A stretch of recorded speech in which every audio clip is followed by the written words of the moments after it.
mudah-mudahan Allah jadikan kita ini hamba-hambanya yang bersyukur di atas kabul kurniaan rezeki dan nikmat daripada kita bermohon mudah-mudahan Allah jadikan kita ini hamba-hambanya yang senantiasa berusaha untuk mengejar keredaan dan kecintaannya, yang senantiasa merasa takut dan gerun untuk melanggar arahannya.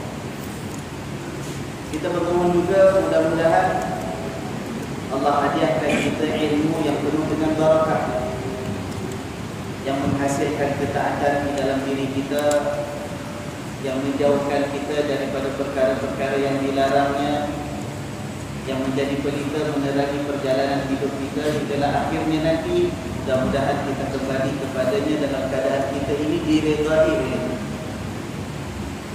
Begitu juga di sini ada hajat daripada seorang jamaah kita untuk kita doakan keberkatan untuk anaknya yang baru menyambut ulang tahun yang pertama, Nurin binti Abu Sufyan. Mudah-mudahan anaknya itu menjadi anak yang salihah, dipelihara oleh Allah sepanjang hidupnya daripada kejahilan dan kesesatan, daripada keburukan dan kejahatan.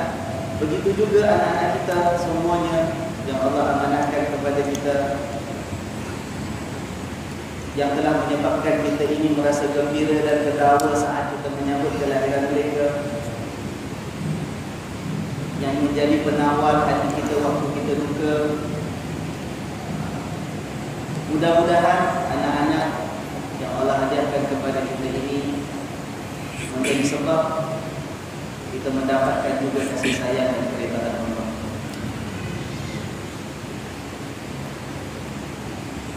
Mudah-mudahan apapun mungkin kekurangan kita di dalam memikul amanah mendidik dan membesarkan anak-anak diampuni oleh Allah. Mudah-mudahan anak-anak kita nanti menjadi syafaat untuk kita, untuk bersama-sama dengan mereka memasuki syurga.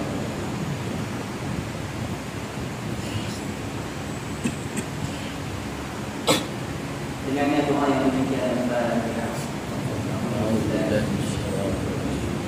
Bismillahirrahmanirrahim. Alhamdulillahi rabbil alamin. Ar-Rahmanir Rahim. Maliki yaumiddin. Iyyaka na'budu wa iyyaka nasta'in. Ihdinas siratal mustaqim.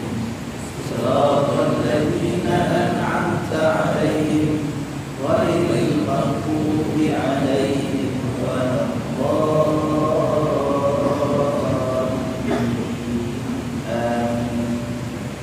Bismillahirrahmanirrahim. Alhamdulillahi rabbil alamin. Wassalatu wassalamu ala sayyidina Muhammadin asyrafil anbiya'i wal mursalin wa ala alihi wa ashabihi wa tabi'in wa tabi'ihim bi ihsanin ila yaumil. Alhamdulillah, tuan-tuan yang dirahmati Allah, syukur kita malam ini diberikan kesempatan sekali lagi bertemu dalam rangka kuliah mingguan kita. Yang mudah-mudahan Allah jadikan iman kita ini iman yang menghasilkan kecintaan kepada kitabnya. Mudah-mudahan ayat-ayat Allah yang kita baca sahabat minggu menjadi pembuka jalan kita untuk mendapatkan kasih sayang dan pengampunan. Minggu lalu kita telah membaca sampai ke ayat 141 surah Al-A'raf, ya kan? Dalam juz yang ke-9 surah Al-A'raf ayat 141 telah kita dah baca kemarin. Bagaimana dalam ayat 141 itu Nabi Musa mengingatkan kepada Bani Israel, ingatlah bagaimana kamu itu, ataupun Allah Subhanahu wa taala telah mengingatkan kepada Bani Israel betapa kami, yakni Allah, telah menyelamatkan kamu wahai Bani Israel daripada orang-orang Fir'aun yang telah menimpakan ke atas kamu azab dan keberitan yang amat sangat. Mereka membunuh anak-anak lelaki kamu dan mereka membiarkan hanya anak-anak wanita kamu yang hidup. Dan di dalam perkara seperti itu terdapat ujian ataupun keberitan yang sangat besar. Dan kepada Tuhanmu yang Maha Agung. Okay, jadi itu peringatan daripada Allah kepada Bani Israel. Jangan lupa ini satu nikmat yang besar daripada Allah. Allah dah selamatkan mereka daripada Fir'aun. Ya, yang begitu sekali hukuman yang dijatuhkan oleh Fir'aun ke atas orang-orang Bani Israel. Baik. Maka sekarang kita lihat ayat 142 dan yang berikutnya insya-Allah sambungan kisah Nabi Musa alaihi salam. Firman Allah, A'udzu billahi minasyaitonir rajim. Wa wa'adna Musa 30 lailatan wa atmamnaha bi 'ashrin fatamma miqatu rabbih 40 lailatan. Wa qala Musa li abihi Harun akhlifni fi qaumi wa aslih wa la tattabi' sabilal mufsidin. Walamma jaa'a Musa limiqatina wa kallamahu rabbuhu qala rabbi arini anzur ilayk. Qala lan tarani walakin انظر إلى الجبل فإن استقر مكانه فسوف تراني.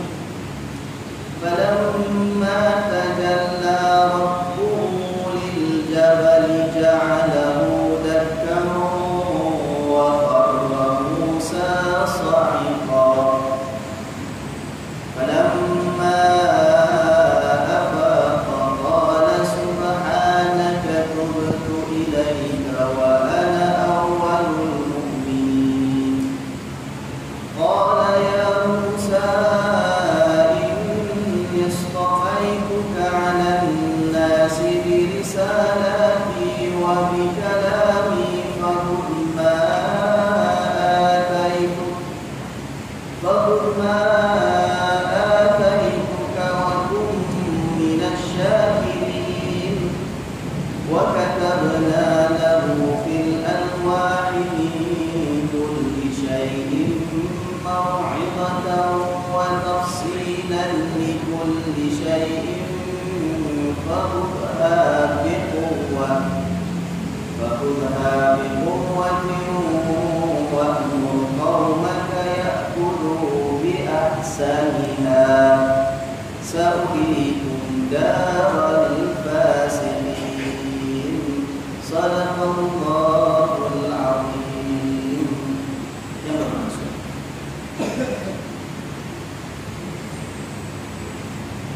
dan telah kami janjikan kepada Musa itu 30 malam. Wa wa'adna, telah kami janjikan Musa 30 maknanya 30. Lailatan, malam. Wa atmamnaha, dan kami sempurnakan tempoh itu bi 'ashrin, dengan lagi 10. Fatamma miqatu rabbi, maka sempurnalah ketetapan waktu Tuhan Musa itu 40 lailah. 40 maknanya 40 lailah, 40 malam. Jadi Allah menceritakan, Allah telah menjanjikan kepada Nabi Musa satu perkara yang dikatakan kat sini tempoh 30 malam. Kemudian Allah cukupkan jadi 40 sebab ditambah 10. Apa cerita dia janji 10 pada 30 jadi 40 malam? Macam cerita 1001 malam tu Ustaz. Di sini ada dua pendapat secara umumnya yang diberikan oleh ahli tafsir. Golongan ulama tafsir pertama mengatakan bahawa terdapat kisah yang diriwayatkan, walaupun riwayat ini tidak jelas sahihnya, bahawa ketika Nabi Musa dalam perjalanan nak balik Mesir, setelah dulu Nabi Musa lari meninggalkan Mesir. Ini cerita dulu. Nabi Musa ketika masih muda remaja, orang ni badannya tegak, belum dapat wahyu, dibesarkan dalam istana raja. Ingat tak? Satu masa Nabi Musa ini pernah berkelahi dengan seorang lelaki yang lain. Sebab daripada perkelahian itu dia telah memukul lelaki tersebut, tetapi sebab dia badan kuat, walaupun tak sengaja dipukulnya tadi, orang tu mati. Lalu Nabi Musa takut kalau sampai dia itu ditangkap dalam keadaan bersalah, dia lari meninggalkan Mesir. Sampai satu masa terjadilah berlaku apa-apa kisah riwayat Nabi Musa dalam kata orang tu kejauhan daripada Mesir. Sampai satu masa diperintahkan oleh Allah setelah menerima wahyu, ayo kamu kembali ke Mesir. Balik, berhadapanlah dengan Raja Fir'aun itu. Kerana kamu ada tugas. Nombor satu, mengajak Fir'aun untuk beriman kepada Allah. Nombor dua, untuk menyelamatkan Bani Israel. Kan kisah balik? Jadi Nabi Musa balik. Tugasnya mengajak Fir'aun beriman kepada Allah dan untuk membebaskan Bani Israel daripada perhambaan di Mesir. Nah, dalam perjalanan Nabi Musa balik Mesir itu, maka ada riwayat di situ mengatakan Nabi Musa telah diberikan janji oleh Allah. Nanti kalau kamu sampai Mesir, jalankan tugas. Kalau nanti setelah kamu berjaya membawa Bani Israel keluar daripada Mesir, Allah janji Allah akan menjemput Nabi Musa untuk berbicara langsung dengan Allah. Dan Allah berjanji akan memberikan kitab kepada Nabi Musa. Faham tak? Jadi setelah itu bila Nabi Musa berada di Mesir dalam keadaan nak mengajar Bani Israel tentang Tuhan, tentang agama, mengajak mereka untuk membebaskan diri daripada perhambaan, Nabi Musa sampaikan kepada Bani Israel bahawa aku telah mendapat janji daripada Allah. Nanti kalau kita semua dah selamat daripada cengkaman Fir'aun dan perhambaan mereka ini, maka Tuhan telah berjanji akan memberikan aku kitab sebagai panduan untuk kamu semua. Ya kan? Anak sekarang ini Allah sebut benda itu dah janji Allah. Lepas Nabi Musa berjaya membawa Bani Israel keluar daripada Mesir, sampailah masanya untuk Allah Subhanahu wa taala menunaikan janji. Cuma Allah menetapkan, sebelum kamu aku jemput untuk berbicara langsung dengan aku, sebelum aku berikan kitab khusus untuk kamu, kamu mestilah puasa 30 hari. Mesti puasa 30 hari dulu. Bila dah nak habis 30 hari, Allah tambah lagi berapa? 10. Jadi semuanya 40. Itu lepas 40 hari puasa, barulah Nabi Musa dipanggil oleh Allah untuk naik ke satu bahagian tinggi bukit ataupun gunung yang dikatakan sebagai Tur Saina di semenanjung Sinai sekarang ini di negara Mesir. Jadi ini janjinya 30 hari kena puasa dulu, tambah lagi 10 sebelum Allah tunaikan untuk berikan kitab kepada Nabi Musa. Amin. Ini satu pendapat. Dia kata janji itu daripada sebelum Nabi Musa balik ke Mesir, dalam perjalanan itu dah janji daripada Allah. Tapi ada pendapat kedua di kalangan ahli tafsir mengatakan, sebab riwayat tentang janji yang diberikan kepada Nabi Musa sebelum ataupun dalam perjalanan nak balik Mesir itu riwayat yang dipertikaikan. Sama ada riwayat itu sahih ketika boleh pakai atau tidak. Maka ada golongan ulama tafsir yang kedua yang mengatakan ini janji yang diberikan oleh Allah pada waktu itu, bukan janji sebelum itu tak.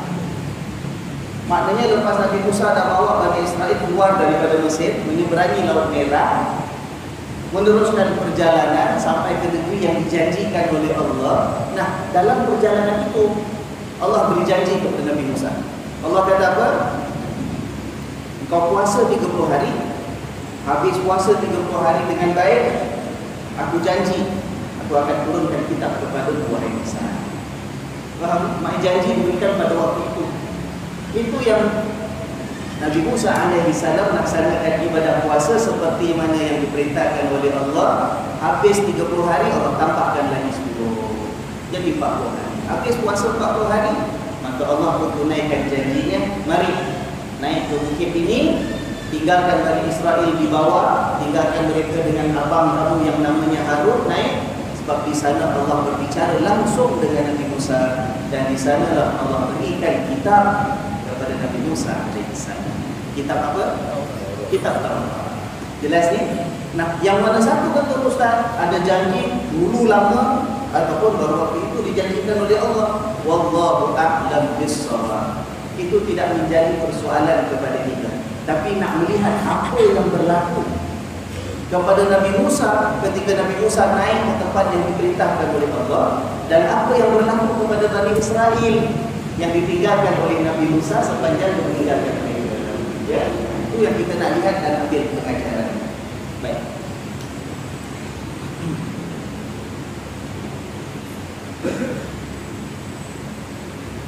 Sini ada perkataan miqat. Kalau tuan-tuan lihat ya, wa wa'adna Musa, dan kami telah menjanjikan Musa 30 lailah 30 malam. Wa atmamnaha bi 'ashrin, dan kami sempurnakan tempoh itu dengan 10 malam lagi. Fatamma miqatu rabbih 40 lailah, maka fatamma, maka sempurnalah miqat rabbih Tuhan. Tuan-tuan biasa perkataan miqat bagi kita lah, kita dengar waktu apa tu? Haji ya, ataupun umrah. Miqat tu maknanya apa? Tempat batasan yang mana seseorang yang nak menuju ke tanah suci Makkah tak boleh lepas batasan tempat itu kalau dia tidak berihram. Sebelum dia lepas tempat miqat itu, dia mesti dah pakai ihram dah. Kalau daripada Changi Airport bisa kata naik kapal terbang tak nak pakai ihram, tak apa. Kapal terbang naik melalui lautan India, the Indian Ocean, belum pakai ihram, tak apa. Pasal belum sampai miqat. Bila sampai lalu, kata dah lalu kawasan India, dah wajib belum? Belum. Ada miqat yang tertentu, yang datang daripada barat ada miqatnya, yang datang daripada timur ada miqatnya. Miqat maknanya sempadan yang ditetapkan oleh Allah yang tidak boleh dilepasi oleh seseorang yang nak menuju ke Mekah dalam keadaan tidak berihram. Dia mesti berihram. Ya. Sampai ke miqat tadi, itu batasan. Tapi dalam masalah sini, miqat ini bukan miqat batasan tempat. Itu maknanya batasan tempat. Sama ada namanya Ja'ranah ke Tan'im ke, ya kan, ada nama-nama tempat itu. Kalau orang yang pergi haji, selepas haji, lepas tu nak buat umrah sunat daripada Mekah, dia keluar kan? Dia keluar daripada Mekah pergi miqat yang ada. Kat sana lah baru jatuhkan niat untuk masuk balik ke Mekah menunaikan umrah lagi. Tapi dalam ayat ini, miqat bukan batasan tempat. Miqat ini ialah waktu yang ditetapkan oleh Allah. Daripada perkataan waqt, waw, qaf, ta, waktu dalam bahasa Arab, maka jadilah perkataan miqat. Ada qaf dengan ta. Ya, miqat maknanya batasan ataupun ketetapan waktu yang ditetapkan oleh Allah. Wa qala Musa, sambung ayat itu, wa qala Musa, dan berkatalah Nabi Musa li akhihi, kepada saudaranya, siapa? Harun. Nabi Harun. Ini abang dia. Saudara kat sini Nabi Harun. Nabi Harun lebih tua daripada Nabi Musa. Tapi Nabi Harun ini seorang yang lebih lembut daripada Nabi Musa watak. Nabi Musa tu orangnya daripada muda memang tegas, ya, garang. Tapi Nabi Harun ni abang dia lembut. Nombor 2, Nabi Harun ini kalau bercakap jadi tersangkut-sangkut sikit. Dia bukan seorang yang lancar bercakap, ya, cakap tak berapa lancar, ya kan? Itu watak Nabi Harun. Jadi Nabi Musa pun berkatalah kepada saudaranya Harun, "Ukhlifni fi qaumi." Engkau gantikanlah aku sementara waktu di dalam kaum aku ini. Maknanya, aku lantik kau wahai Harun, abang, saya nak pergi. Dah puasa 40 hari kan? Pergi, Allah suruh naik atas bukit. Jadi Bani Israel kaum kita ni akan saya tinggalkan. Saya minta abang gantilah jadi wakil saya sementara saya tak ada. Ukhlifni fi qaumi. Abang gantilah saya jadi wakil dalam kaum kita ini. Fi qaumi, dalam kaum saya. Itu nombor 1 permintaan daripada Nabi Musa. Nombor 2, wa aslih. Apa makna wa aslih? Dan buatlah perbaikan. Dan terjemahan tuan-tuan apa? Berbuat baiklah kan? Perbaikilah. Maksudnya perbaikilah. Perbaikilah. Buat pembaikan. Perbaikilah maknanya apa? Nabi Musa ni Nabi. Dan para Nabi yang dipilih oleh Allah, di antara sifat-sifat wajib bagi seorang Nabi, ada 4 sifat wajib yang kita dah belajar. Apa dia? Amanah, sidik, tabligh, sidik, amanah, tabligh, sidik, amanah, tabligh, amanah. Allah saya sidik, amanah, tabligh, amanah. Sidik, amanah, tabligh, amanah. Sidik maknanya cakap benar. Tak mungkin seorang Nabi Allah pilih Allah utus cakap bohong. Amanah, laksanakan amanah, jujur. Tabligh, menyampaikan apa sahaja yang Allah suruh sampaikan. Tak ada simpan-simpan, tak ada sembunyi-sembunyikan. Dan yang keempat, fatanah. Apa makna fatanah? Kebijaksanaan, kecerdikan. Seorang Nabi mesti cerdik, mesti bijak. Nabi Musa ni orangnya cerdik. Dan dia dah lama dah dengan Bani Israel, dia faham sangat watak Bani Israel. Nabi Musa dah dapat baca dah bahawa Bani Israel ini dari semasa ke semasa akan melakukan perkara-perkara yang membawa kerosakan. Perlu selalu ditegur, kena selalu diperbetulkan.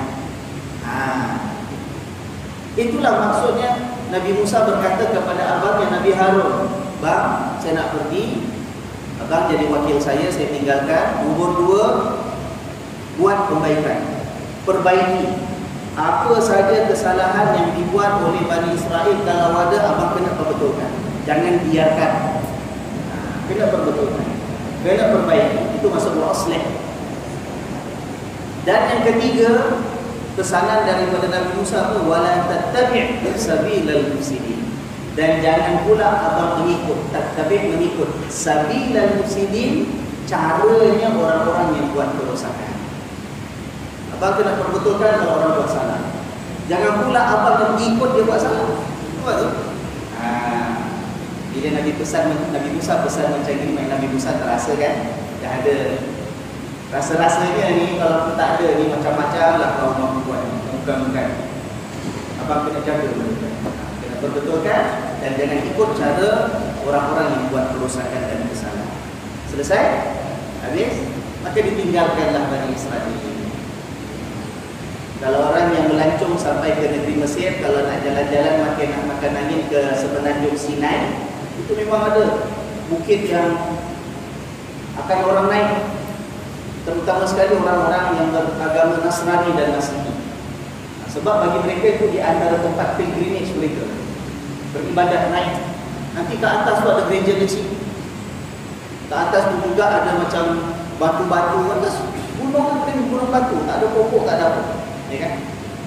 Ikut kepercayaan mereka, itulah tempat dulu Nabi Musa naik ke atas berbicara dengan Allah Subhanahu wa taala. Tapi kita tak pasti betul ke tempat. Wallahu a'lam. Tak ada catatan sejarah, tak ada pula Nabi Musa tulis fotograf kat sebuah air. India dan that. India dan that. Tak ada. Jadi orang tak tahu.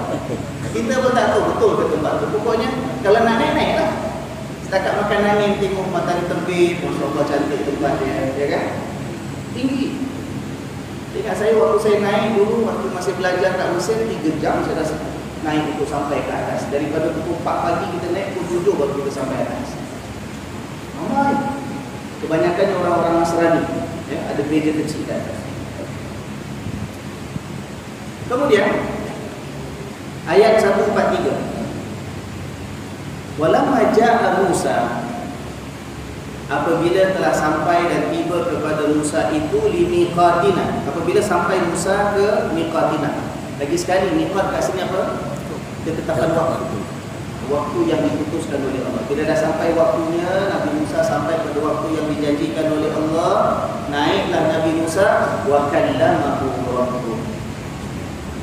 Dan Tuhan Nabi Musa berbicara dengan dia, wa kallamahu. Dan berbicara dengan dia maknanya Nabi Musa rabbuh, Tuhannya. Boleh tuan? Mana yang nampak ayat?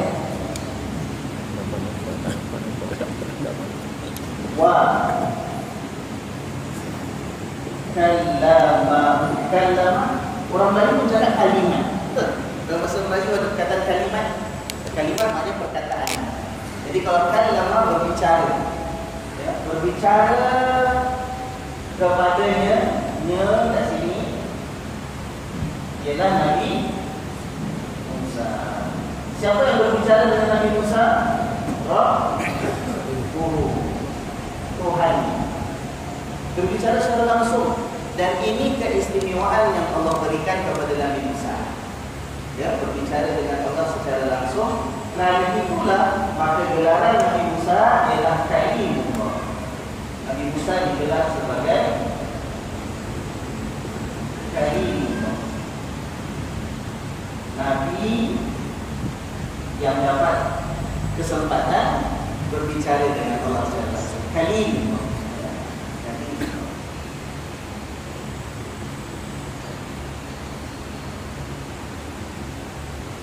Ada orang kita yang tak amanahkan Allah. Contoh dia. Tapi saya pernah dengar kalau yang sahabat-sahabat daripada masyarakat India ada yang namanya Kalimullah. Mungkin ambil berkat Nabi Musa. Tapi kalau anak letak nama Kalimullah, kena tak kakak? Kalau kita lah, apa maknanya anak tu dia berbicara langsung dengan Allah? Kalau Kalimullah Nabi Musa, kita fahamlah peristiwa ini kan? Mungkin bapaknya berhasrat supaya anaknya anak yang selalu bermunajat, selalu berbicara dengan Allah. Jangan lupa untuk minta kepada Allah, untuk mohon ampun kepada agaknya macam tu lah. Walaupun tak niatkan anak jadi macam Nabi Musa seorang Nabi pula, ya kan? Baik. Qala, Nabi Musa berkata, Rabbi, wahai Tuhanku, arini, tunjukkanlah kepada. Arini, ari maknanya tunjukkan. Ni kepada anzur ilaika, supaya dapat aku melihatmu ya Allah. Ya Allah, tunjukkanlah kepadaku supaya aku dapat melihatmu ya Allah. Tunjukkan apa? Sini dalam ayat tak cakap hari ini apa. Hari ini ya Allah tunjukkan kepada. Tunjukkan apa? Zat Allah. Menunjukkan zat Allah. Tunjukkanlah kepadaku ya Allah zatmu, dirimu. Mana kita tahu? Sebab sambungan ayat itu anzur ilai, supaya aku dapat melihat kepadamu ya Allah. Maknanya itu permintaan Nabi Musa. Nabi Musa minta ya Allah kau tunjukkanlah dirimu, zatmu kepadaku, supaya aku dapat melihatmu ya Allah. Tuan-tuan, itu permintaan Nabi Musa. Dalam ayat-ayat sebelum ini dulu kita baca tentang Nabi Musa, tak salah dalam surah Al-Baqarah ada ayat yang kurang macam gini. Tapi itu permintaan daripada kaumnya. Bani Israel kata, wahai Musa, tunjukkanlah kepada kami Allah itu terang-terang. Betul? Bani Israel pun ada permintaan kepada Nabi Musa macam tu, minta, Musa, kau tunjukkanlah Tuhan tu terang-terangan pada kami. Sini pula Nabi Musa minta dengan Allah, ya Allah, kau tunjukkanlah zatmu kepada aku, supaya aku dapat melihatmu ya Allah. Soalan saya, permintaan Bani Israel kepada Nabi Musa untuk melihat Allah terang-terangan agak-agak sama tak dengan permintaan Nabi Musa untuk melihat Allah terang-terangan? Saya tanya, sama tak permintaan? Faham cerita lagi? Dah makan? Soalannya sama tak?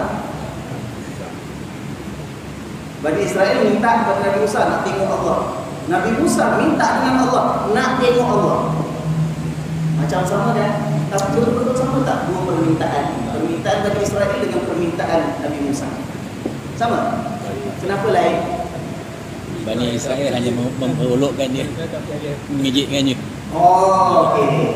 Permintaan Bani Israel itu sebagai satu perbuatan mencabar dan mengada-ngada sahaja.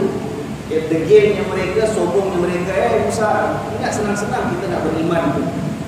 Tunjukkan dulu lah Tuhan biar kita nampak. baru kita boleh yakin betul adanya Allah sebagai Tuhan kami. Bukan betul nak beriman kepada Allah saja, nak mengejek saja, nak mempersendakan Nabi Musa. Itu sikap Bani Israil. Tapi permintaan Nabi Musa sendiri kepada Allah untuk menunjukkan zat Allah kepadanya, apakah dengan niat untuk mempersoalkan kewujudan Allah? Nabi Musa bukan nak persoalkan, Nabi Musa bukan nak mengada-ngada, Nabi Musa bukan nak saja-saja nak degil depan Allah. Tidak. Tapi sebab apa? Ini keinginan manusia kan? Dengan penuh jujur, ya Allah, aku dah ke tempat ini antara kita berdua, dapat kesempatan berbicara langsung denganmu ya Allah. Kalau dapat tengok kau ya Allah, kau tunjukkanlah, subhanallah. Kan nikmat, kan indah. Bukan maknanya aku tak nak beriman, tidak. Tapi itu manusia. Itu manusia. Seperti mana Nabi Musa pernah minta kepada Allah, tunjukkan arini kaifa tuhyil mauta, ya Allah, tunjukkan kepada aku bagaimana engkau itu menghidupkan benda yang mati. Itu Nabi Ibrahim. Itu Nabi Ibrahim. Nabi Ibrahim pernah minta kepada Allah, tunjukkan bagaimana engkau hidupkan yang telah mati. Itu dalam ayat yang lain, kisah yang lain. Bukan nak mempersoalkan sama ada Allah tu memang boleh betul hidupkan balik yang dah mati, tak. Tapi sebab nak tengok, nak tahu, nak nampak sendiri. Bahasa Inggerisnya curious, tak tahu. Ya kan? Begitulah Nabi Musa minta dengan Allah. Ya Allah, tunjukkanlah zat-Mu kepadaku, supaya aku dapat lihat kepadamu ya Allah secara langsung. Apa jawab Allah? Allah mengatakan, lan tarani, lan tarani, engkau tidak akan dapat melihat aku wahai Musa. Walakin, tapi Allah katakan apa? Akan tetapi unzur ilal jabal, kau tengoklah gunung satu. Unzur ilal jabal, kau tengok gunung itu. Fa in istaqarra makanahu, kalau gunung tu boleh tetap di tempatnya, tak jadi apa-apa gunung tu, fasawfa tarani, kau nanti boleh tengok aku. Kau tengok gunung tu, dia boleh tetap kat tempat dia. Kalau dia boleh tetap tempat dia, nanti kau boleh nampak aku, kata Allah. Boleh? Sampai sini ya. Falamma tajalla rabbuhu, maka apabila Tuhan Nabi Musa itu tajalla, menzahirkan zatnya kepada siapa? Bukan kepada Nabi Musa. Bila Allah nampakkan zatnya kepada siapa?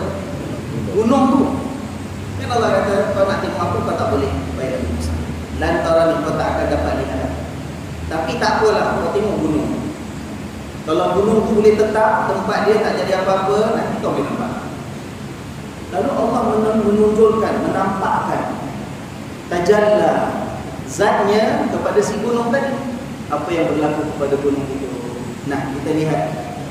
Falamma tajalla rabbuhu lil jabali, maka apabila Allah menampakkan zatnya kepada gunung tadi, ja'alahu dakkan, Allah pun jadikanlah gunung itu apa? Dakkan. Hancur, berderai, pecah. Maknanya gunung pun tak sanggup bila Allah nampakkan zatnya.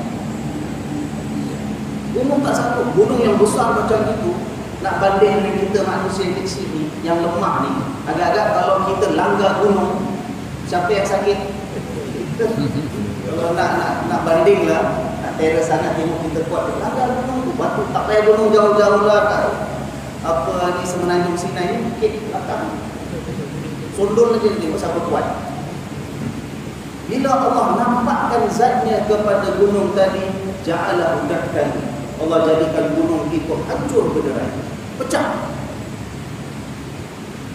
Wa kharra Musa sa'iqa, maka jatuhlah Nabi Musa tersungkur, sa'iqa, dan pingsan.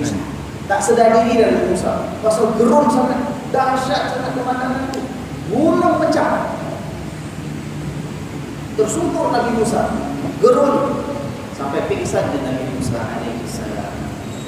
Falamma lalu kemudiannya apabila tersedar sudah Nabi Musa daripada pingsannya, qala, dia mengatakan, subhanaka, maha suci engkau, tubtu ilaika, aku bertaubat kepadamu, wa ana awwalul mu'minin, dan akulah orang pertama yang beriman kepada Allah.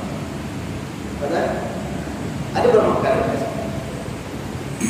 Nabi Musa yang minta kepada Allah, tunjukkan zat Allah kepada dia. Allah kata, lam tara, lam tara. Sudah ya?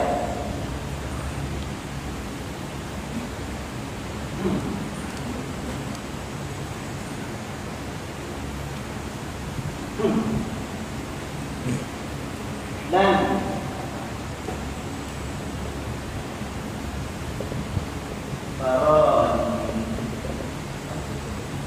Taro ni maknanya kau melihat aku. Tak usah kau melihat. Perkataan dan maknanya tidak akan. You will not be able to see. Lan, takkan, tidak akan. Sesuatu yang akan datang tapi negatif. Tidak akan. Tidak. Tapi Allah kata, walakin undur ila jabal. Tapi tak boleh ya. Tapi tengok apa? Suruh tengok ataupun lihatlah gunung yang satu itu. Kata Allah, kalau dia boleh tetap, dia boleh stay di gunung tu, nanti kau boleh tengok. Timbul persoalan. Jadi manusia ni boleh tengok Allah tidak? Manusia boleh tengok Allah atau tidak? Sebahagian kaum di kalangan orang Islam yang digelar sebagai golongan Mu'tazilah, satu golongan dalam sejarah Islam yang lalu yang lain daripada Ahli Sunnah dan lain daripada Syiah. Golongan Mu'tazilah ni ada cara falsafah pemikiran yang tersendiri, ada kepercayaan yang tersendiri, ya kan? Orang-orang yang mengkaji sejarah Islam mengatakan golongan Mu'tazilah dah pupus dah tak ada lagi. Sebab dia dah wujud dalam sejarah, tapi sebab dia punya hujah dia banyak dikalahkan oleh ulama-ulama Ahli Sunnah wal Jamaah, maka akhirnya mereka tak ada yang ikut, pupus. Tapi ada juga yang mengatakan walaupun yang namanya Mu'tazilah khususnya dah tak ada, tetapi kecenderungan pemikiran ada sebagian orang dikatakan sebagai punya, kita kata, iras-iras Mu'tazilah. Mu'tazilah ni dia punya cirinya ialah dia banyak menggunakan akal untuk menentukan maksud ayat Quran dengan hadis Nabi. Kalau ada hadis Nabi yang pada mereka tak masuk akal, maka dia kata hadis itu tak boleh pakai. Straight away. Ya, apa dia tak masuk akal, tak kena akal, fikir-fikir pun tak kena. Ini hadis tak boleh pakai. Walaupun sahih macam mana. Ya kan? Orang-orang Mu'tazilah mereka mengatakan bahawa manusia ini mustahil dan tidak mungkin dapat melihat Allah. Mustahil dan tak mungkin dapat melihat Allah. Apa dalil mereka? Ini kata ayat di mana menceritakan jawapan Allah kepada permintaan siapa tadi? Nabi Musa. Padahal dia Nabi. Padahal dia itu berada di satu kedudukan istimewa, boleh berbicara langsung dengan Allah. Dia minta kepada Allah, ya Allah, tunjukkan zat-Mu kepadaku. Allah kata lan tarani. Ingat perkataan lan? Apa makna lan? Allah tak kata la. Kalau la, maknanya tidak. Tidak mungkin cuma sekarang aja. Now we cannot see me. La tarani. Now sekarang awak tak boleh tengok aku ya. Tapi Allah tak pakai perkataan la. Allah pakai perkataan lan. Lan maknanya kau tidak akan melihat. You shall not, you will never be able to see. Kata golongan Mu'tazilah. Maka dalam pendapat golongan Mu'tazilah, manusia ini mustahil dapat melihat zat Allah Subhanahu. Jelas? Ditambahkan lagi dengan ada satu lagi ayat dalam surah Al-An'am. Boleh sekalian? Ayat 107.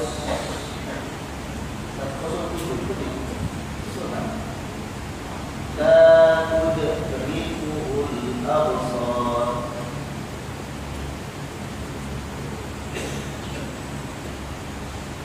wa huwa, ada Al-An'am 107. Yang ada tak? Betul, 107 ke 104. La tudrikul absar wa huwa yudrikul absar. 103. 103. 103. Suara wa huwa al-latiful khabir. Al-khabir.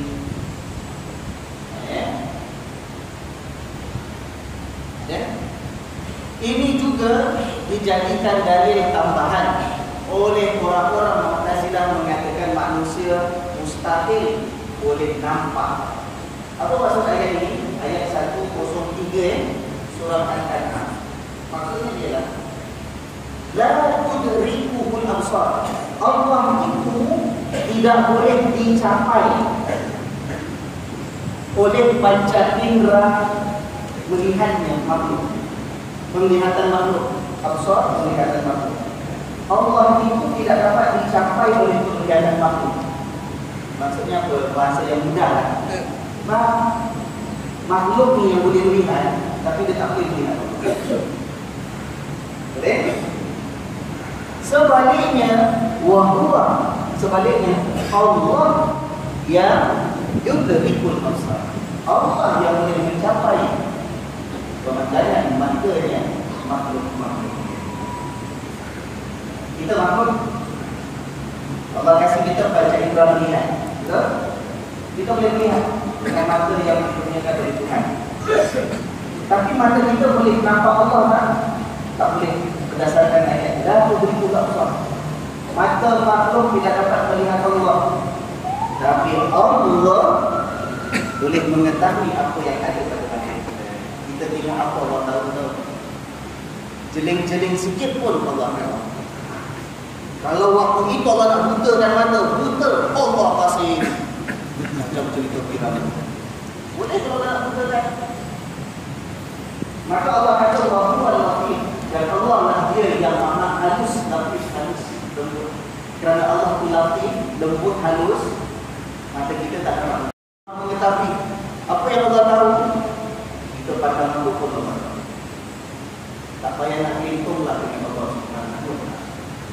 Nah, ini jadi bukti dalil bagi golongan Mu'tazilah nak mengatakan bahawa manusia tidak boleh tengok Allah, tak boleh nampak Allah. Di dunia pun tak boleh, di akhirat pun tak ada kesempatan nak melihat Allah. Terdapat siapa ni?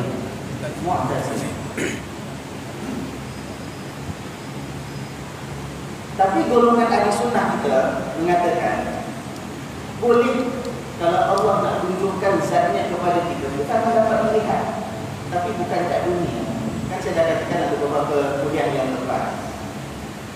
Ada dalil-dalil yang lain, hadis-hadis Nabi SAW menyebut bahawa hamba-hamba Allah yang nanti masuk syurga akan dapat nikmat melihat zat Allah.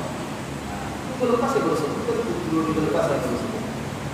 Bila sampai masanya kalau Allah nak mengizinkan kita melihat zatnya, kita akan dapat lihat. Tapi kat dunia belum. Jadi bila Allah kata kepada Nabi Musa, kau tak akan dapat lihat aku, maknanya kat dunia ni Allah belum nak izinkan untuk Nabi Musa melihat. Tak percaya, kau tengok gunung.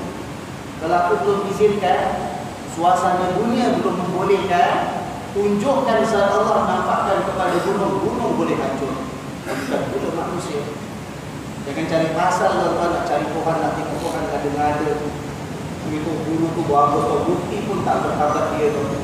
Nampak Tuhan lah, Kat mana? Dia cerita dalam mimpi dia. Tuhan tu macam mana? Guru pun tak boleh cerita pasal dia nampak, orang dia tak nampak. Pemberang itu hanya dalam surga. Yang dalam surga nanti yang nampak. Kat dunia Nabi Musa tak boleh nampak Allah. Allah tak izinkan untuk dia. Kenapa tak? Ada ayat lain dalam Al-Quran dijadikan pegangan oleh golongan Ahli Sunnah wal Jamaah. Ada ayat kata Allah Subhanahu wa taala, wujuhun yawma idzin nadhirah. Itu surah apa? Wujuhun yawma idzin nadhirah ila rabbiha nadhirah. Ha? Surah Al-Qiyamah. Surah Al-Qiyamah. Wujuhun yawma idzin nadhirah ila rabbiha nadhirah. Wujuhun yawma idzin basirah. Apa makna wujuhun yawma idzin nadhirah? Nanti pada hari itu, hari penghabisan, hari perhitungan, hari pembalasan, akan terdapat wajah-wajah manusia ini yang berseri-seri, cantik, bersinar-sinar. Ila rabbiha nazirah. Inilah wajah manusia yang dapat melihat Tuhan mereka. Ila rabbiha, kepada Tuhan mereka nazirah. Nazirah maknanya melihat dan memandang. Quran sendiri mengatakan ada, tapi nanti hari pembalasan, bukan sekarang. Tuan-tuan, baik. Dan tuan, ucap ulama dululah, ya kan? Sebab mereka membahaskan tentang ilmu. Mereka berhujah antara satu dengan yang lain, golongan ini dengan golongan sana. Ini dia punya dalil, yang itu tolak, itu kasih dalil, yang ini tolak. Biasalah. Antara dalil Ahli Sunnah wal Jamaah juga dikatakan dalam ayat ini. Nabi Musa minta dengan Allah. Betul? Nabi Musa minta, ya Allah, aku nak tengok kau. Betul? Kalau benda itu tak boleh, kalau benda itu tak boleh, Nabi Musa minta. Nabi Musa akan minta tak? Kalau dia tahu melihat Allah itu sesuatu yang mustahil, tak akan sampai bila-bila dibenarkan oleh Allah. Dia tak akan minta. Dia Nabi. Pastinya seorang Nabi itu tahu mana yang boleh, mana yang mustahil, tak boleh. Tapi bila dia minta kepada Allah, dia tahu benda itu boleh kalau Allah nak tunjukkan. Ya kan? Maka dia minta. Lalu dijawab oleh golongan Mu'tazilah. Oh, Nabi Musa tu dia minta pasal dia tak tahu. Dia tak tahu, sebab tu dia minta. Dia ingat boleh. Sekali Allah jawab tak boleh. Itu jawabnya orang-orang Mu'tazilah. Maka dijawab banyak oleh orang Ahli Sunnah kepada orang Mu'tazilah. Brother, kau kata Nabi Musa tak tahu. Kau kata kau yang tahu. Kau yang tahu daripada Nabi Musa. Dia kata Nabi Musa minta pasal Nabi Musa tak tahu yang tengok Tuhan itu tak boleh. Tapi orang Mu'tazilah dia tahu yang tengok Tuhan itu tak boleh. Jadi pada dia, kalau dia berhujah macam tu, mengatakan Nabi Musa minta pasal Nabi Musa tak tahu benda itu tak boleh. Orang Mu'tazilah mengatakan tengok Allah memang tak boleh. Bermakna mereka mengakui mereka lebih tahu daripada seorang Nabi. Faham tak dia hujah logik ni? Kata Ahli Sunnah tak terima. Mengatakan tak boleh langsung. Tak boleh. Boleh. Cuma masanya belum sampai. Okey?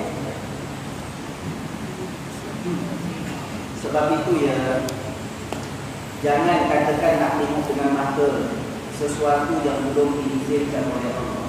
Nak bayang-bayangkan pun tak boleh kan kita kata kemarin. Nabi dah tegaskan dalam hadis Nabi kata la tatafakkaru fi khalqillah wa la tatafakkaru fillah. Fikirkanlah, renungkanlah pada makhluk yang diciptakan oleh Allah. Jangan kau sibuk nak fikirkan tentang zat Allah itu. Bengong. Kalau setakat bingung tak apa, kalau jadi bengong kan susah kita. Jangan. Membayangkan, mengkhayalkan zat Allah sahaja tidak dibenarkan oleh Rasul sallallahu alaihi wasallam. Kerana belum sampai masa. Itulah Nabi Musa belum diizinkan oleh Allah. Lalu kemudiannya bila sedarnya Nabi Musa, dia merasa bersalah. Minta sesuatu yang rupanya Allah tak izinkan. Aku bertaubat ya Allah. Wa ana awwalul mu'minin, dan akulah awal al-mu'minin. Orang beriman, Akulah yang awal, yang pertama ya Allah. Aku pertama yang beriman ya Allah. Persoalan, betul ke Nabi Musa orang yang pertama beriman kepada Allah? Betul ke tak betul? Betul. Tak betul. Nabi Adam. Nabi Adam, Nabi Nuh, Nabi Ibrahim, Nabi Saleh, semua kan? Dengan pengikut-pengikut mereka beriman kepada Allah. Tapi Nabi Musa mengatakan, akulah orang pertama beriman kepada Ya Allah. Maknanya di kalangan kaum dia itu satu tafsiran. Di kalangan kaum dia lah yang pertama beriman. Ada tafsiran yang lain mengatakan awal ni bukan first. Bukan ikut tertib, yang pertama ada orang kedua, ketiga, keempat, lepas dia tak. Tapi awal dia yang fokus. Dia lah yang paling beriman kepada Ya Allah. Akulah. Ingat ya perkataan awal.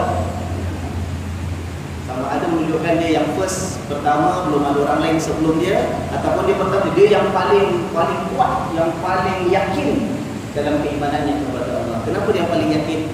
Sebab dia dapat berbicara langsung dengan Allah. Sebab dia dapat melihat kehebatan kuasa Allah Subhanahu wa taala.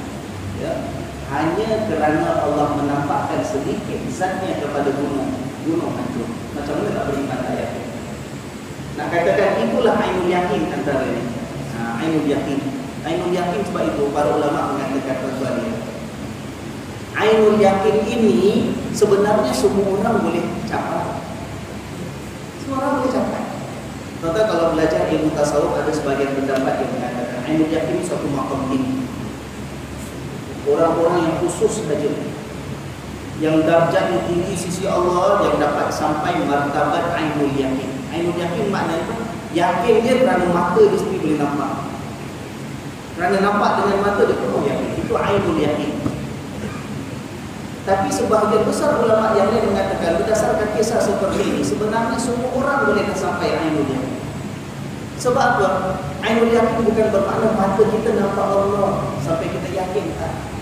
Tapi mata kita nampak tanda-tanda kewujudan, keagungan, kecintaan Allah sampai kita yakin dengan apa yang kita nampak.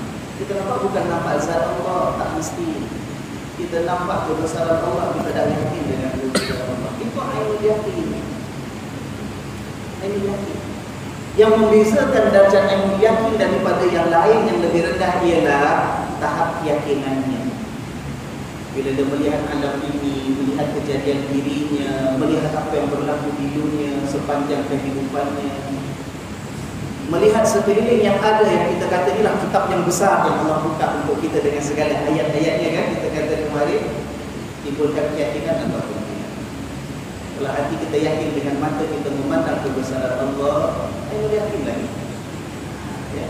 Kita jangan, kadang-kadang kita mudah tertipu orang. Sebagian waktu kesian. Sebab itu penting kita terus belajar. Saya seronok sangat mengajar, ini bukan apa. Sebab bila mengajar, saya belajar. Tanya orang rumah saya datang malam sama-sama. Sebelum saya mengajar datang masjid petang maghrib tadi, berapa jam saya buka kitab cari bahan. Apa yang kita pernah belajar, nak pastikan betul tak apa yang kita pernah belajar. Sebab itu Sayyidina Ali mengatakan, orang yang berilmu lebih untung daripada orang berharta. Kenapa? Orang ada harta, dia belanjakan, artinya tambah tu kurang, habis. Orang ada ilmu, dia belanjakan, sampaikan pada orang, tambah tu kurang, tambah. Tuan-tuan ada ilmu, dapat apa yang ada, balik rumah, cakap duduk dengan cucunya, nak tidurkan anaknya, besok masa sarapan duduk dengan orang rumahnya, tempat kerja cerita-cerita sembang waktu makan tengah hari dengan kawan-kawan. Yang kita dapat sikit sampaikan, sebut. InsyaAllah dia akan melekat, dia akan tambah lagi ilmu Allah beri pada kita. Ya kan? Sebagian orang kita mudah tertipu apa? Sebab dia dengar cerita yang macam ini. Dia kata tu wali, tu keramat ini, dia bertambah tinggi, darjat ni, ya Allah kita tak sampai. Sebab itu dia cakap kita kena dengar semua. Pasal apa? Ya ainul yakin. Padahal ainul yakin kita semua boleh. Kita semua akan dapat. Yang penting yakinnya itu tahap mana.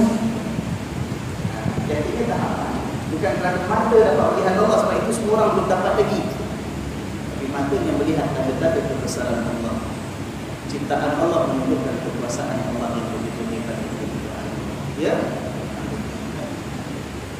Wa ana awwalul mu'minin. Kemudian sambungan ayat ini kata Allah dalam ayat 144, qala ya Musa, Allah berkata, wahai Musa, inni istafaituka 'alan nas, sesungguhnya aku telah memilihmu atas sekalian manusia. Ini pilihan Allah. Apakah maknanya bahawa Nabi Musa itu lebih tinggi darjat daripada Nabi Muhammad sallallahu alaihi wasallam? Nombor satu, kita serahkan siapa lebih tinggi, lebih rendah darjat kepada Allah Subhanahu wa taala. Nombor dua, berdasarkan dalil-dalil yang ada, Nabi Muhammad sallallahu alaihi wasallam adalah sayyidul mursalin, ketua yang paling mulia di antara sekalian nabi dan rasul. Al-Mustami al-Anbiya. Khatamul Anbiya, penutup. Bila penutup maknanya the best, the leader. Dialah yang menutup pada sekalian sejarah nabi-nabi dan rasul yang ada. Dan tak ada nabi selepas dia.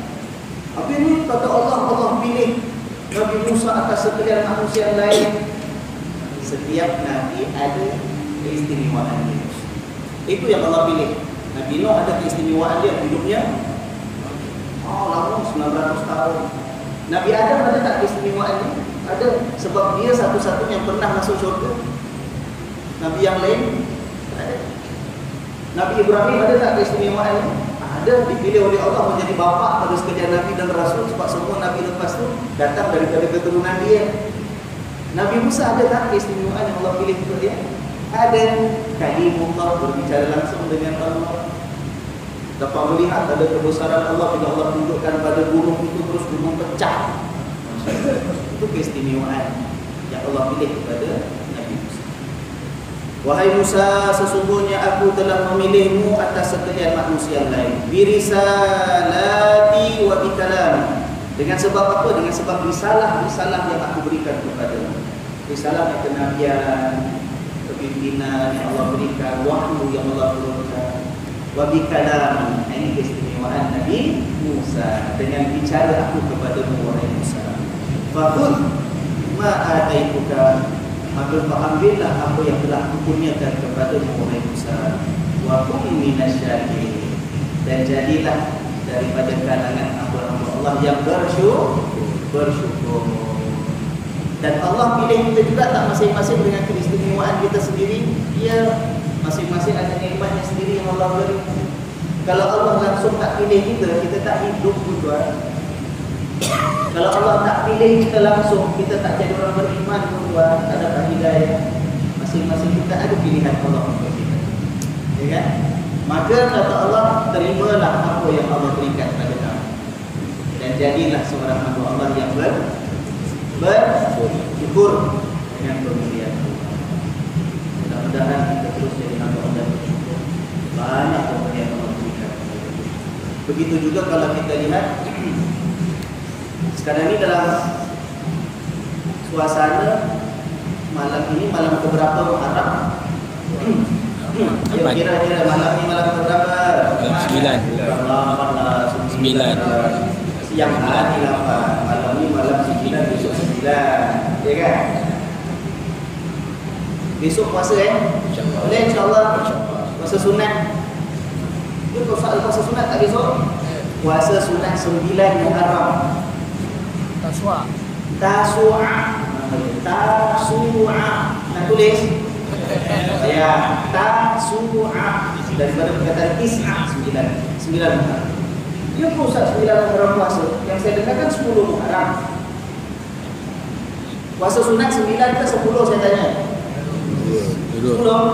Tapi kenapa saya kata besok puasa? 9 sama 10. Saya pakai kalender lain ke? Ya? Masya-Allah, subhanallah, terima kasih. Membezakan daripada ibadat puasa ni orang-orang Yahudi.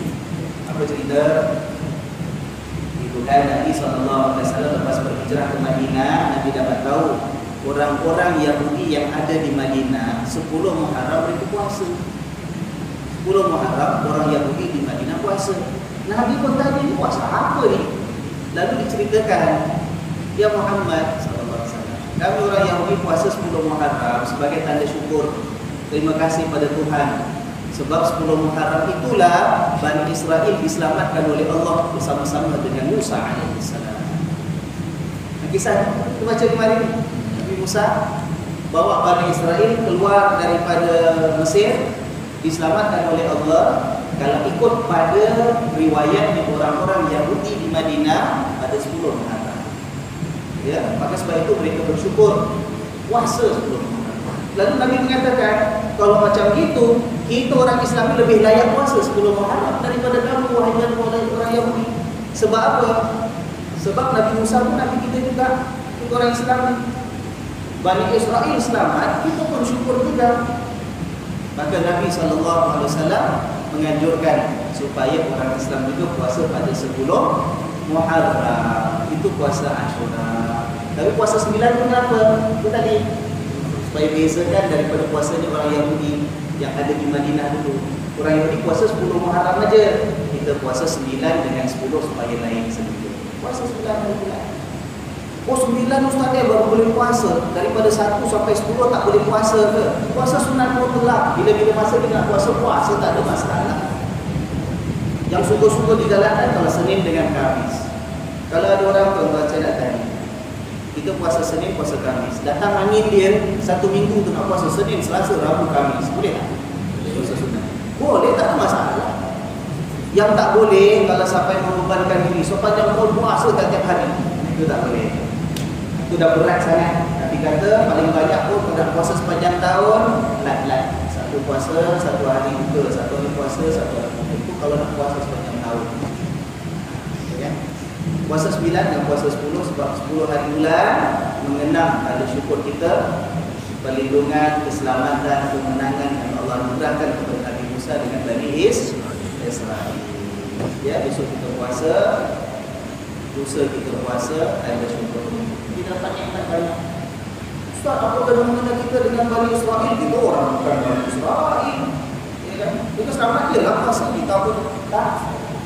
Mereka selamat. Kita ada nikmat yang lain. Banyak lagi nikmat kita dapat. Bani Israel selamat itu menjadi pengajaran kepada kita. Iktibar dalam sejarah. Itu satu sudah merupakan nikmat yang besar. Ya kan? Kita puasa 9 dan 10 hari bulan. Boleh? InsyaAllah. Ayat yang berikutnya dan seterusnya kita baca nanti bila kita bertemu dalam kuliah minggu hadapan. Di sini cukup? Ya, pada kejaman.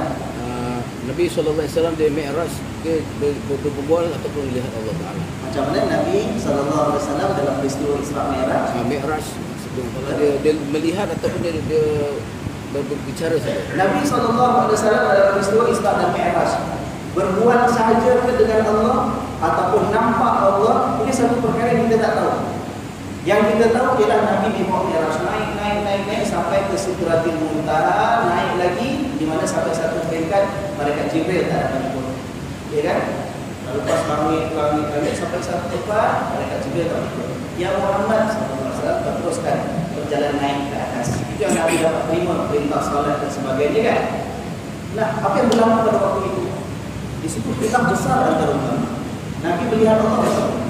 Nabi berbicara langsung dengan Allah sama tak macam Nabi Musa berbicara langsung dengan Allah. Jadi khilaf besar. Saya tak boleh nak bincang sekarang tempat kita. Tak sesuai. Khilaf besar. Ada yang mengatakan Nabi bukan nampak Allah sebab belum masanya untuk siapa pun nampak Allah. Ada yang kata tak, Nabi nampak Allah. Nampak yang macam mana? Itu antara Allah dengan Nabi SAW. Ya, ada khilaf. Khilaf malah di kalangan ulama ahli sunnah wal jamaah. Boleh? Macam khilaf sambut 10 Muharram antara kita ahli sunnah wal jamaah dengan orang-orang Syiah. Orang Syiah 10 hari bulan Muharram itu sambut tak? Sambut, tapi cara mereka. Sebab bagi mereka 10 Muharram itu hari sedih, hari kecewa, hari penyesalan. Sebab dalam sejarah hari itulah terbunuhnya terbunuhnya cucu Nabi Sayyidina Husain. Kita tidak nafikan begitu. Kita tak menafikan peristiwa itu berlaku. Di Sunnah wal Jamaah kita tak nafikan Sayyidina Husain dibunuh di tanah Karbala pada 10 hari bulan Muharram. Kita tak nafikan. Tetapi kita tidak menyambut seperti mana yang mereka sambut. Pada kita 10 Muharram kita diajar oleh Nabi puasa sebagai tanda kesyukuran. Kerana peristiwa Nabi Musa dengan Nabi Israel. Tapi jangan sampai kita tak ambil iktibar tuan. Sebelum Muharram, dalam masa kita berpuasa bersyukur nikmat Allah beri kepada kita, kita kena ambil iktibar juga bahawa itulah hari dibunuhnya Sayyidina Husain cucu Nabi, dan itu adalah hasil daripada apa? Daripada permusuhan dan pengkhianatan antara umat Islam. Sayyidina Husain dijemput oleh orang-orang di Iraq, mari datang, pindah. Kamu berada di Iraq, kami akan bela, kami sumpah, kami janji akan bela kau wahai Husain. Sayyidina Husain yakin dengan janji orang-orang Iraq, siapkan keluarganya dengan pengikut-pengikutnya, satu pasukan yang tak besar mana berangkat. Rupanya sampai sana bila diserang mendak, berhadapan dengan musuh, orang-orang yang dulu janji nak pertahankan Sayyidina Husain, mereka mungkin janji. Tak muncul pun untuk bela Sayyidina Husain. Tak muncul pun mereka untuk pertahankan Sayyidina Husain. Bahkan ini puak-puak yang untuk khalifah sana, yang khalifah sini, yang nak rebut kuasa sana, nak rebut kuasa sini, sampai berlaku pengkhianatan. Jadi kan iktibar dalam masa kita bersyukur kepada Allah, jangan lupa kalau kita tidak menjaga perpaduan, kesatuan antara kita, nikmat Allah itu akan ditarik balik. Allah akan gantikan dengan apa? Dengan kemusnahan dan kehancuran ke atas. Itu pengajaran 10 Muharram. Persaudaraan adalah nikmat yang besar. Wa quru ni'matallahi 'alaikum, kata Allah. Ingat nikmat yang Allah berikan kepada kamu.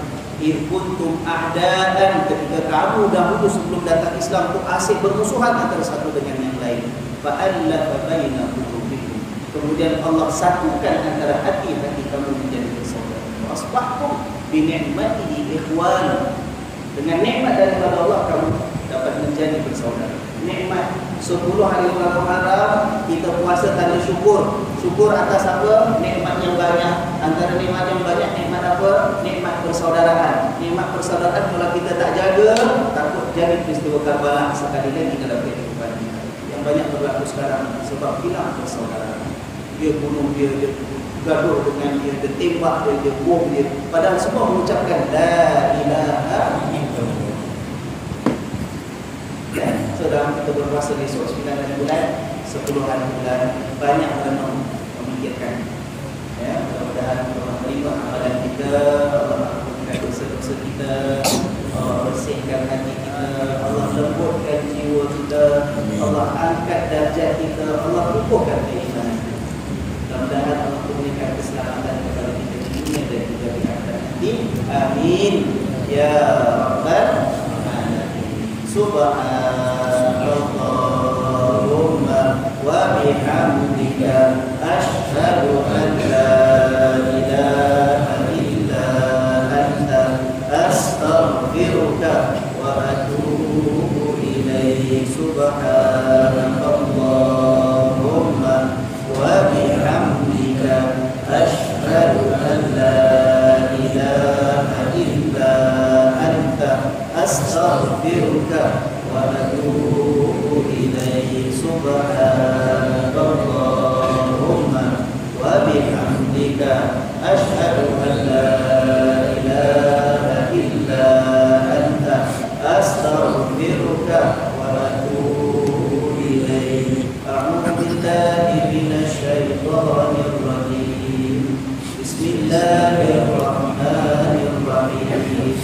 Wal 'asri innal insana lafi khusr illa alladhina amanu wa 'amilus shalihat wa tawassaw bil haqqi wa tawassaw bis sabr. Assalamualaikum warahmatullahi